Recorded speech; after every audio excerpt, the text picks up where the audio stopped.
BRS పాలనలో మిల్లర్లు రైతులను దోచుకున్నారని MLC Jeevan Reddy ఆరోపించారు. ఇప్పుడు రైతు రాజ్యం వచ్చిందని తరుగు లేకుండా ధాన్యం తూకం వేయిస్తామన్నారు. కనీస మద్దతు ధరకు చట్టబద్దత కల్పిస్తామని చెప్పారు. పనిచేసే కాంగ్రెస్ పార్టీకి ప్రజలు అండగా నిలవాలని, ఎంపీ ఎన్నికల్లో కాంగ్రెస్ ను గెలిపించాలని కోరారు. జగిత్యాల అర్బన్ మండలం మోతే గ్రామంలో కార్యకర్తల సమావేశం నిర్వహించారు. ఈ సమావేశంలో పలువురు బీఆర్ఎస్ కార్యకర్తలు జీవన్ రెడ్డి ఆధ్వర్యంలో కాంగ్రెస్ లో చేరారు.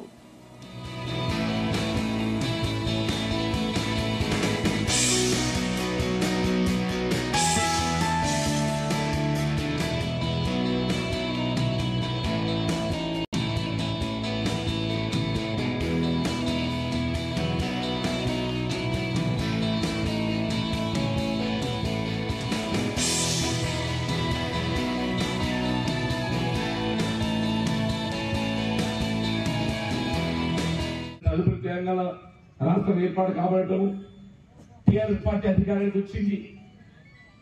ప్రధానమైనటువంటి సాగునీటి సౌకర్యం కల్పించేటువంటి ఒక మరి విద్యుత్ రంగాన్ని ఏదైతుందో ఉచిత విద్యుత్ కొనసాగించాలనే భావనతో మరి టీఆర్ఎస్ కూడా ఉచిత విద్యుత్ కొనసాగించింది. దాన్ని మరి కాదని నేను చెప్పంటున్నాను. ఇక ఉచిత విద్యుత్ పాట చెప్పంటున్నా ధాన్యం ఏదైతుందో ఒకప్పుడు 2013-14లో 2004లో చెప్పండి ఎప్పుడైతే ఉమ్మడి రాష్ట్రంలో కాంగ్రెస్ ప్రభుత్వం అధికారానికి వచ్చిందో 4లో అలా 450 రూపాయలు క్వింటల్ ఉండే వడ్ల ధర. 450 రూపాయలు వడ్ల ధరలు ఉన్నాడు. మార్కెట్ పోతే వ్యవసాయ మార్కెట్ లేక రైస్ మిల్లు పోయినా కానీ 50 రూపాయలు కూత పడుతుంది. రైతు ఏదిస్తుందో 6 కాలం కష్టపడి పంట పండిస్తే అమ్ముకునే సమయానికి ఏదిస్తుందో రైస్ మిల్లుల చేతిలో దగా చేపట్టున్న భావనతో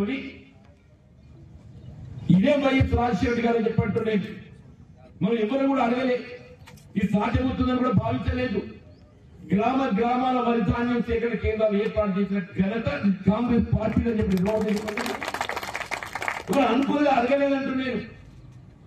ఊళ్ళలో బీట్లు పెడతామని చెప్పాను, ఎవరు అనుకోలేదు, అడగలేదు. పెడతామని చెప్పాను అనుకుంటే అడుగుతున్నారు. ఇవాళ అడుగుతున్నారు, మా ఊరికి ఒకటి కాదు 2 కావాలి, సొసైటీ ఉంటుంది, ఐకేపీ ఉంటుంది, 2 కావాలని అడుగుతున్నారు. ఏదో అడుగుతున్నా పెడుతున్నారు. కానీ ఆలోచన చేసి మొట్టమొదటిసారి ఎవరు కాంగ్రెస్ పార్టీ వైఎస్ రాజశేఖర రెడ్డి చెప్పండి దేశం చెప్పండి తదుపరి తెలంగాణ రాష్ట్రం ఏర్పాటు కాబట్టి